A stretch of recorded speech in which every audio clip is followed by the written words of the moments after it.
Hermanos y hermanas, buenas noches, bienvenidos. Un saludo una vez más para cada uno de ustedes, ahí donde están.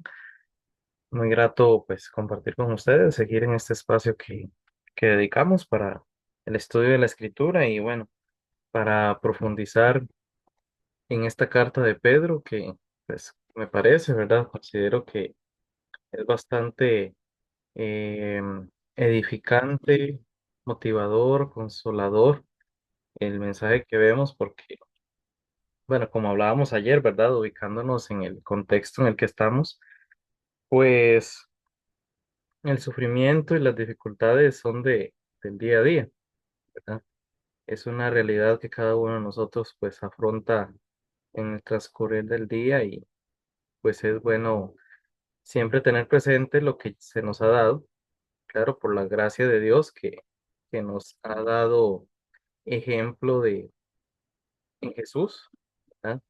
Sabiendo que pues más bien lo que nosotros vivamos no se, en realidad nunca se va a comparar con el nivel de sufrimiento que Jesús sufrió, más pues considerando la clase de eh, quién era el que estaba sufriendo, ¿verdad?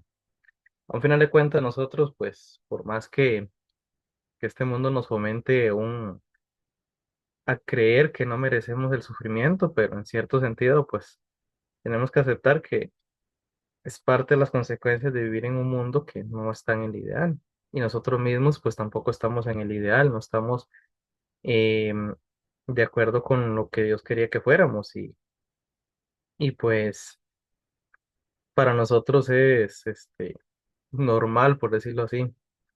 Pero el hecho de que Él, siendo hijo de Dios, siendo creador, siendo soberano, siendo por medio del cual todo subsiste, pues debería definitivamente hacernos sentir profundamente privilegiados que Él estuviera dispuesto a llevar tal clase de sufrimiento injusto en nuestro lugar.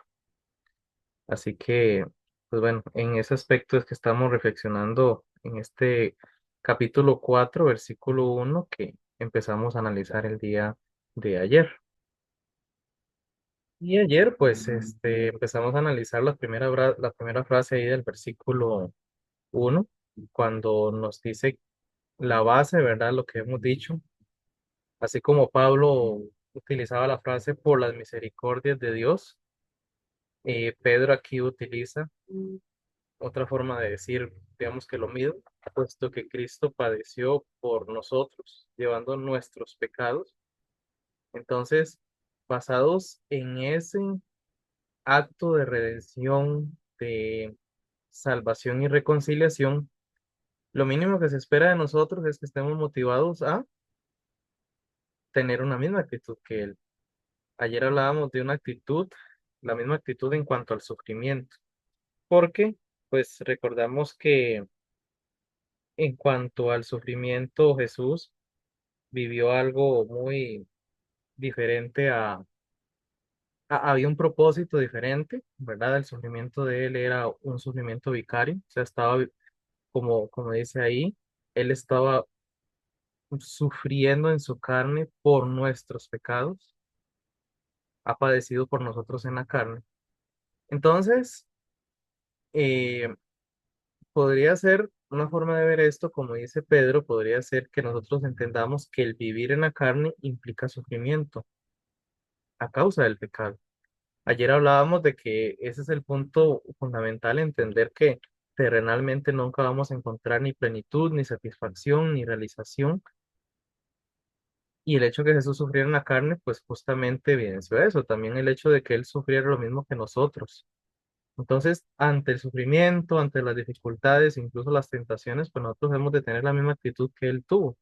Saber que lo terrenal no es nuestro lugar definitivo, que lo terrenal no está creado para darnos plenitud, satisfacción y realización plenas, sino que nuestro hogar está en otro lugar y pues estamos a la espera de la plenitud de ello, aunque ya en este momento pues también disfrutamos de ciertos privilegios de ese lugar. Entonces, esto es importante y dejábamos ayer esta última frase dice que quien ha padecido en la carne terminó con el pecado. Si la leemos tal cual está aquí, pues puede ser algo confuso. Entonces, comparemos con otras versiones. Primero con la Reina Valera contemporánea. Dice que puesto que Cristo sufrió por nosotros en su cuerpo, también ustedes deben adoptar esa misma actitud, porque quien sufre en su cuerpo pone fin al pecado. En la nueva traducción viviente dice, ya que Cristo sufrió dolor en su cuerpo, ustedes prepárense adoptando la misma actitud que tuvo él y estén listos para sufrir también. Vea que en general no hay como una forma igual en que estas versiones lo ponen, porque esta nueva traducción viviente dice que estemos listos para sufrir, así como Cristo estuvo dispuesto para sufrir. Pero, por ejemplo, aquí la nueva versión internacional dice, el que ha sufrido en el cuerpo ha roto con el pecado. Entonces, ¿cómo se puede entender esta frase?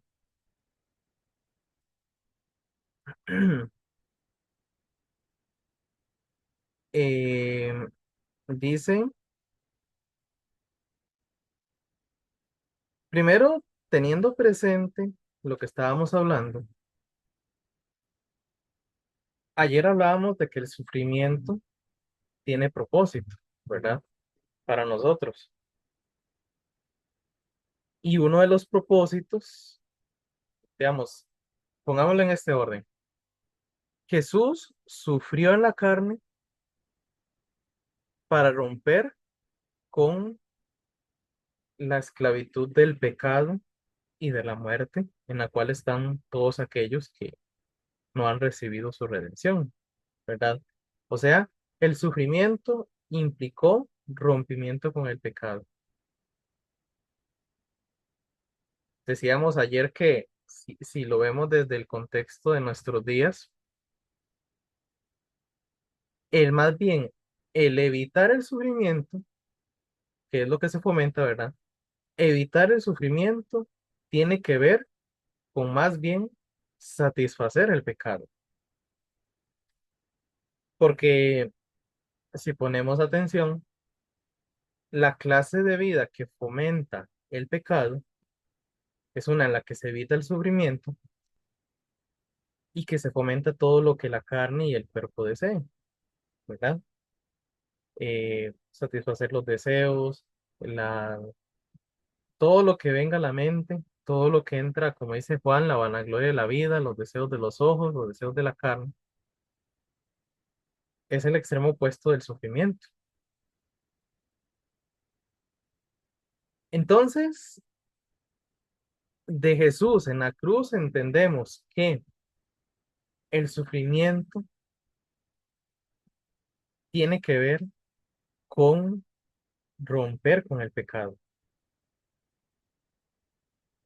De hecho, pues si hablamos de practicar abstinencia, digamos, los hábitos de abstinencia, la abstinencia de la inmoralidad sexual, la abstinencia de la codicia, la abstinencia de el desenfreno, la abstinencia de la avaricia, en esencia, es un sufrimiento porque implica limitarnos de algo que, por lo menos desde el punto de vista humano, satisface, llena, supuestamente, ¿verdad?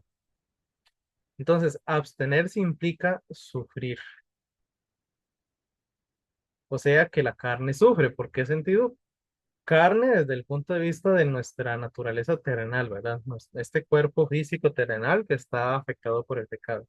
Entonces, sufre porque no se le satisface según lo que pide.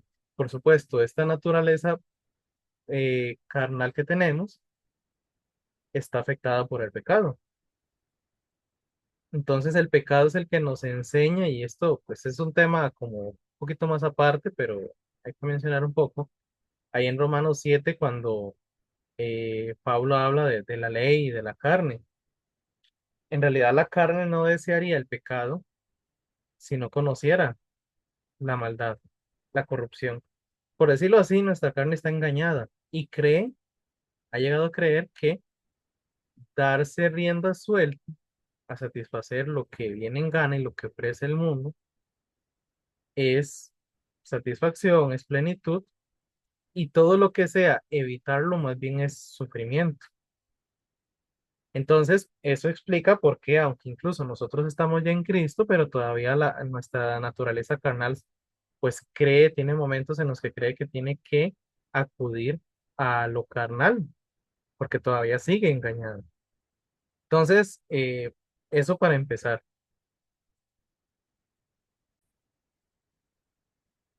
Así que, como para ir dándole un poco más de idea a esto,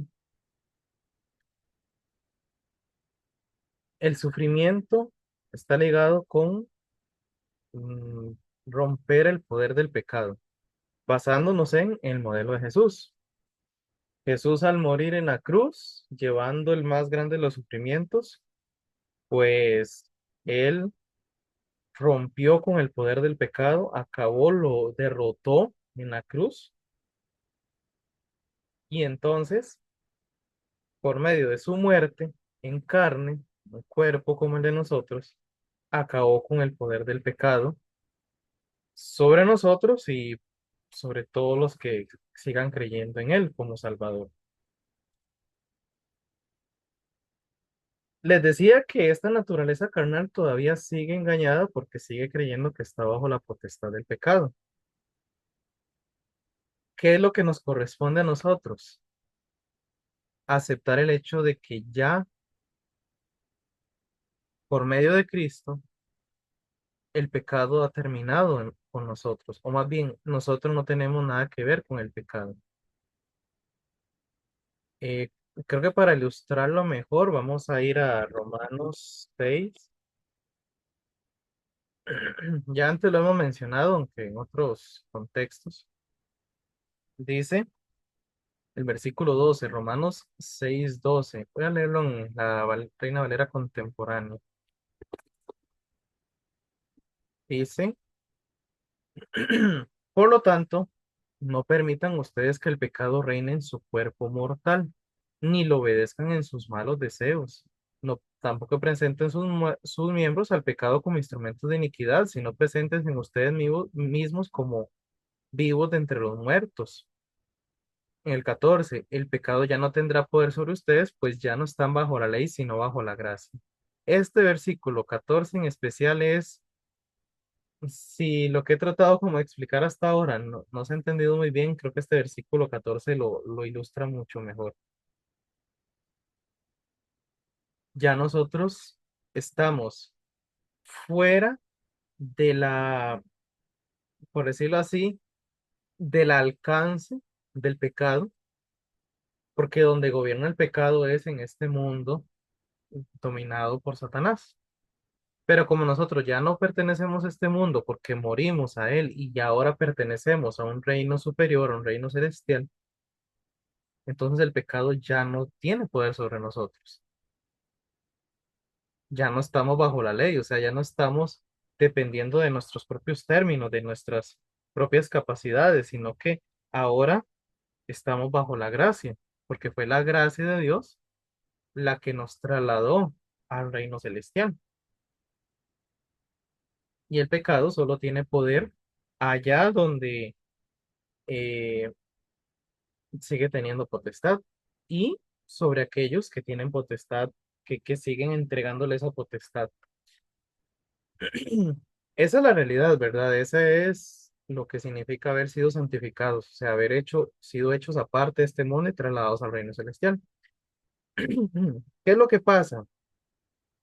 ¿Por qué si Pablo en este momento está hablándole a creyentes, ¿verdad?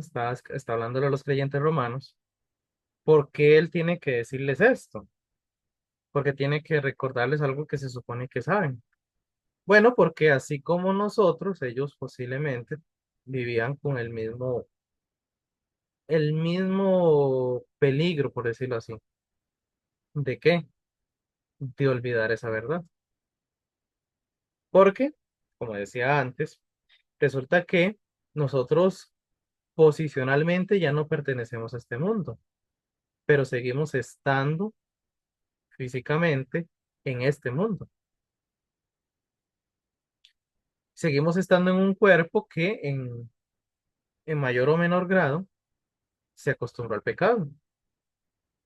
Se acostumbró a que lo normal es satisfacer lo primero que le venga a la mente, los deseos que le vengan a la mente. Se acostumbró a pensar que lo normal es eh, vivir con el mismo desenfreno y el estilo de vida de este mundo. Ya no pertenece a este mundo, pero todavía no ha terminado de creerse lo que es. Ahí es donde está nuestra tarea. Que esto que está diciendo Pablo aquí de verdad sea una realidad para nosotros. Sigamos leyendo aquí este capítulo. Entonces, ¿qué? ¿Pecaremos porque no estamos bajo la ley, sino bajo la gracia? De ninguna manera. ¿Acaso no saben que si se someten a alguien para obedecerlo como esclavo, se hacen esclavos de aquel a quien obedecen? Sea el pecado que lleva a la muerte o sea la obediencia que lleva a la justicia. Pero gracias a Dios que ustedes, aunque eran esclavos del pecado, han obedecido de corazón al modelo de enseñanza que han recibido y una vez liberados del pecado llegaron a ser siervos de la justicia. Así como para practicar la iniquidad presentaron sus miembros para servir a la impureza y a la maldad, ahora para practicar la santidad presenten sus miembros para servir a la justicia.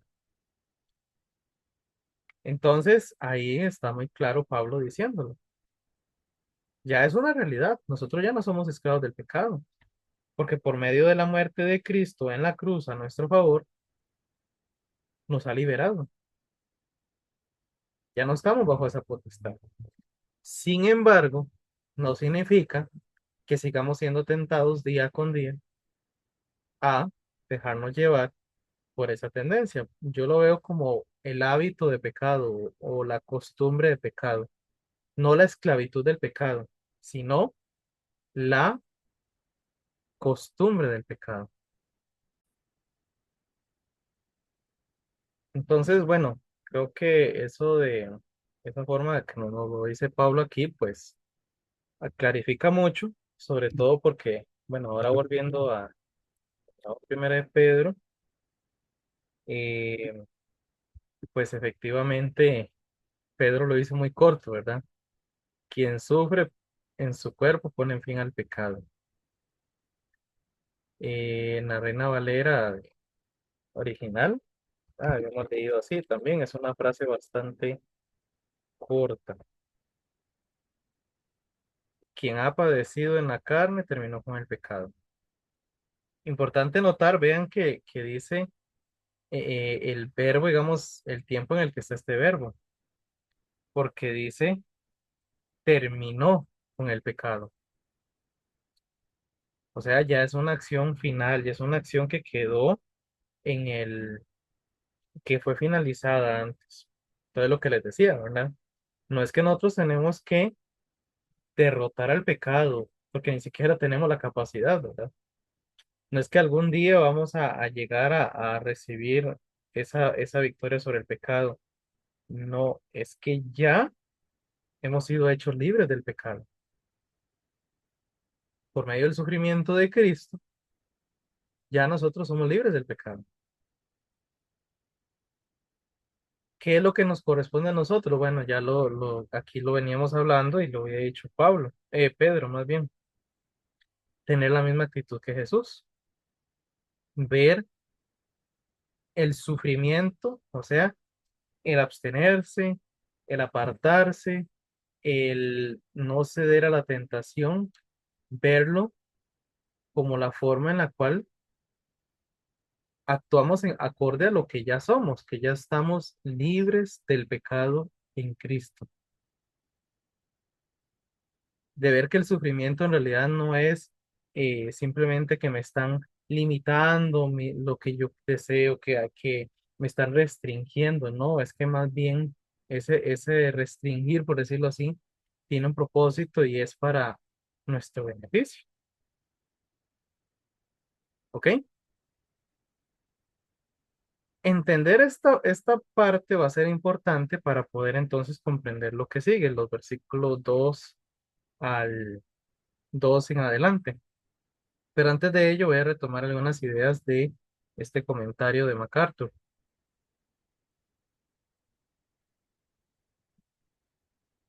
Bueno, aquí vean, repasando un poco lo que ya les estaba diciendo antes, el verbo está en tiempo perfecto. Ese verbo terminó con el pecado. Resalta una condición de libertad permanente del pecado. Como Cristo llevó la maldición del pecado una sola vez y para siempre, entonces nosotros podemos enfrentar el sufrimiento, la tentación, el ataque de este mundo con la misma actitud que Él tuvo, sabiendo que el sufrimiento es el que nos lleva a plenitud y a libertad.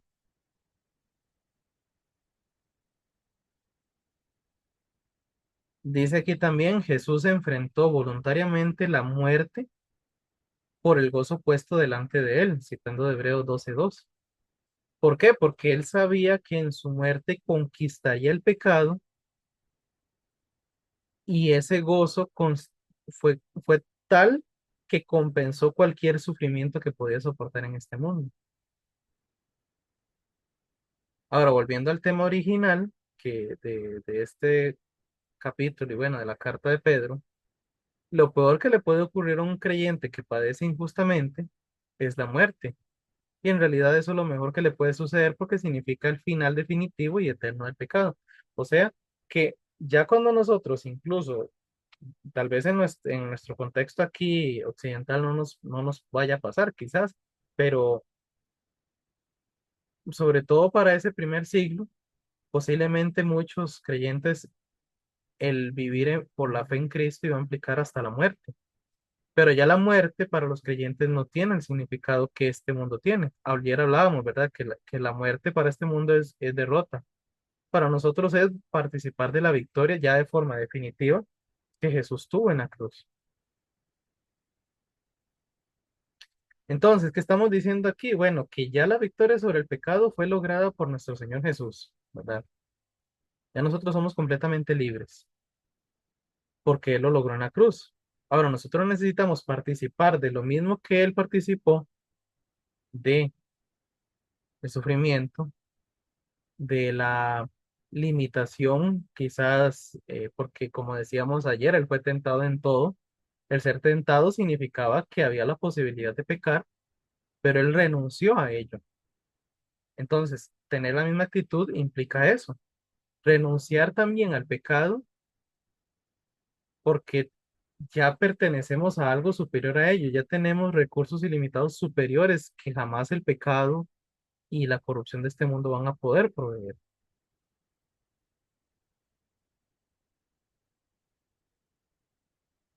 Sigue diciendo aquí MacArthur, los cristianos pueden animarse aún más cuando recuerdan lo que el pecado les ha hecho toda su vida en la tierra. El pecado siempre está presente en la carne no redimida y asalta a los creyentes mientras están vivos, levantándose constantemente dentro de ellos para extender sus perjudiciales efectos. El conflicto constante con el pecado les hace desear más y más escapar de él y comprender la esperanza que Pablo ofreció a Tito cuando le dijo que Jesucristo se dio a sí mismo por los creyentes para redimirlos de toda iniquidad y purificar para sí un pueblo propio, celoso de buenas obras, según dice Tito 2:13 al 14. Así como Cristo resucitó a una nueva vida y a la libertad del pecado, Dios ha prometido lo mismo para los creyentes, algo que ya es una realidad presente, ¿verdad? Porque ya vivimos esta victoria, ya hemos sido resucitados en Cristo y que en algún momento se va a manifestar de forma plena. De manera que, tomando las palabras de Pablo, y la mencionaba ayer, este tiempo aquí, aunque implique dolor, sufrimiento, abstinencia, rechazo, condena, pero llegará un momento en que ya dejaremos de sufrir y vamos a verlo en realidad como una leve tribulación momentánea. ¿Cuándo va a ocurrir esto? Bueno, siguiendo las mismas palabras de Pablo, Y cuando esto corruptible se haya vestido de incorrupción y esto mortal se haya vestido de inmortalidad, entonces se cumplirá la palabra que está escrita. Sorbida es la muerte en victoria. Gracias sean dadas a Dios que nos da la victoria por medio de nuestro Señor Jesucristo. Bueno, vamos a dejarlo por aquí hoy, ya que pues aparte que el tema es algo complejo, ¿verdad? Eh, pero espero por lo menos se haya comprendido un poco el concepto del sufrimiento y el pecado. Entonces, Dios mediante, la próxima semana continuamos el versículo 2 siguiendo con esta misma línea, esta misma idea, porque pues ayer, desde ayer y hoy hemos visto que todo esto es una misma secuencia en estos versículos. El sufrimiento de Cristo como nuestro modelo para soportar el sufrimiento. ¿Ok? Oremos. Padre, te agradecemos por la palabra que hemos podido analizar y reflexionar esta noche. Gracias porque a través de ella nos haces meditar en lo que ya somos. Ayúdanos porque sabes que tenemos la tendencia día con día a seguir el camino contrario, a creer que depende de nuestras fuerzas y a ser engañados de una u otra forma por la tentación y por este mundo. Ayúdanos a tener siempre los sentidos dirigidos hacia ti, a lo que nos has brindado y experimentar de forma plena lo que tú ya nos has dado. Gracias, te damos en Cristo. Amén. Nos vemos la próxima semana, hermanos. Muy buenas noches y bendiciones.